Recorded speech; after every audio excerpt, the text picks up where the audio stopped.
கோடிசனம் கூடி நின்று கோஷம் போடும் ஆலயம்.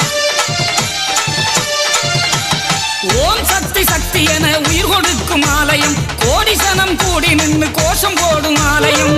பாலாலே அபிஷேகம் பாரோடு